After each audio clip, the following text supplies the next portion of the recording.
This is for educational use only. Our group is allowing our instructor, Mr. Roldan Ardinis, to use this an educational material. No copyright infringement is intended.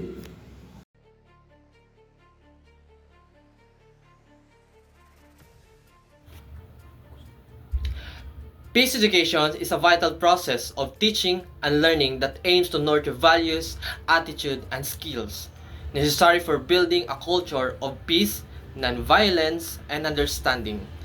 It is defined as an educational approach that equips individuals with the knowledge and abilities to prevent conflict, resolve dispute peacefully, and promote justice, equality, and respect for human rights. The philosophy of peace education is anchored on the idea that peace is not simply the absence of war or conflict, but also the presence of fairness, compassion, cooperation, and respect of the human dignity. It emphasizes the development of the mindset that values the dialogue over violence and empathy over hatred. The importance of peace education can be seen in its role in shaping individuals to become socially responsible and emotionally intelligent, enabling them to handle difference constructively, contribute to harmony in their communities, and work towards global sustainability. Its attributes include nonviolence, tolerance, empathy, and cooperation, and critical thinking, and respect for cultural and individual diversity. Through these attributes, learners are guided to become peacemakers who uphold justice, equality, and mutual respect, making peace education an essential foundation for both personal growth and social progress. The holistic concept of peace in relation to CMO number 1 series of 2019 view peace and comprehensive and multidimensional reality that goes beyond the absence of conflict. It emphasizes that true peace must begin with inner peace, where individuals learn self-awareness, self-discipline, and emotional balance. Since a peaceful self leads to peaceful action, it also includes an interpersonal peace, which is focuses on building healthy relationships through empathy, respect, dialogue, and nonviolent communication. On a wider scale, societal peace highlights the importance of justice, equality, inclusivity, and good governance in addressing social issues and reducing violence. Furthermore, it recognizes the rule of environmental peace, which calls for responsible care of nature, sustainable use of resources, and harmony between humans and the environment. Finally, the framework extends to global peace, which fosters solidarity, cooperation, and mutual respect among nations. Despite cultural, political, or religious differences, by integrating these dimensions, CMO number 1 is 2019 underscored that education should not only provide knowledge but also cultivate values, attitudes that enable learners to become peace builders in their personal lives, communities, and the world. World peace plays a vital role in shaping and strengthening globalizations because it creates an environment where nations and people can freely interact and cooperate. When countries are at peace, economic activities such as trade, tourism, and investment thrive, allowing businesses to expand across borders and improving the quality of lives for many. Peace also promotes exchange of cultures, knowledge, and technologies which help people better understand, appreciate diversity while working together on shared goals. Moreover, world peace ensures that resources are directed toward education, healthcare, and sustainable development rather than being wasted on war and conflict.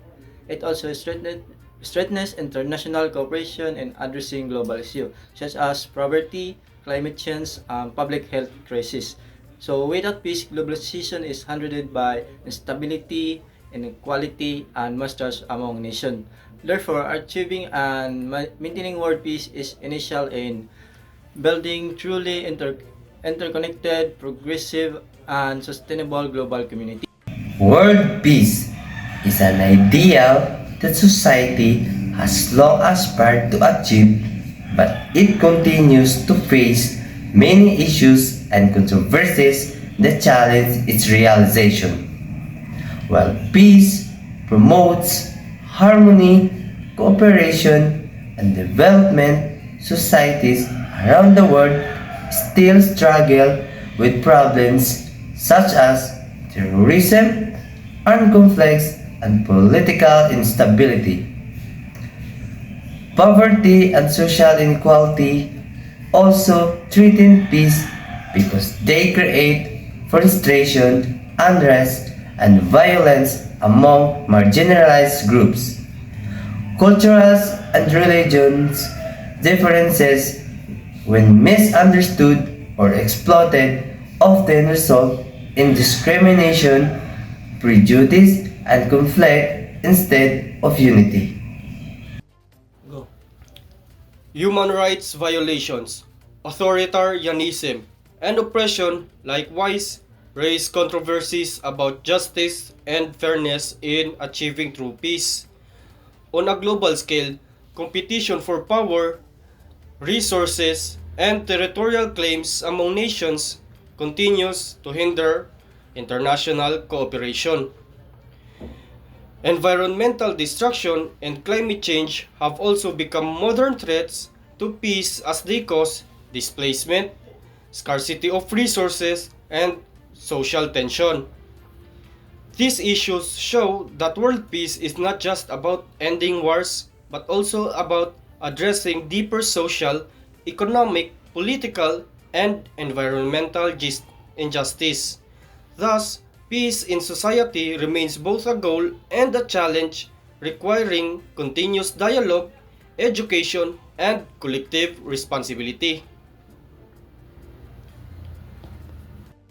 Peace education is a transformative process that nurtures values, attitudes, and the skills essential for building a culture of peace, nonviolent justice, and respect for human dignity. Emphasizes and the peace is not merely absence of conflict, but the presence of fairness, compassion, cooperation, and mutual understanding. As outlined is the SMO 1 2019, the holistic concept of peace highlights the interconnected dimension of inner peace, interpersonal peace, social peace, and environmental peace and global peace. This framework underscores that education must go beyond the transfer of knowledge and actively cultivate values and attitudes that prepare learners to become peace builders in these personal lives, communities, and the world. On broader scale, world peace plays a vital role in strengthening globalization by creating an environment where nations can fairly interact, cooperate, and share resources, knowledge, and cultures.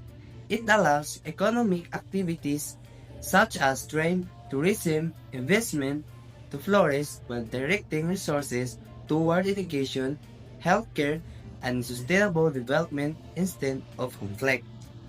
World peace ensures international cooperation in addressing pressing global issues such as poverty, climate change, and public health, making it a cornerstone for the building an interconnected, progress, and a sustainable global society. Despite its importance, achieving world peace remains continuous challenge due to terrorism, armed conflicts, political instability, poverty, inequality, human rights violation, and competition for resources and power. Misunderstood cultural and religious difference, authoritarianism, and environmental degradation further create barriers to harmony and stability. These issues show that peace is not just about avoiding wars, but about addressing deep-root social, economic, political, and environmental injustice that threaten human security and well-being. Therefore, peace must be seen as both a goal and lifelong process that requires education, dialogue, and collective responsibility. By promoting nonviolence, tolerance, empathy, cooperation, and critical thinking, and respect for diversity, peace education equips individuals to become agents of peace who uphold justice and equality. In this way, peace education and the global pursuit of peace serve as essential foundation for personal growth, social progress, and creation of just and sustainable world where humanity can live in harmony with one another and with the environment. Thank you for listening our report, and thank you for watching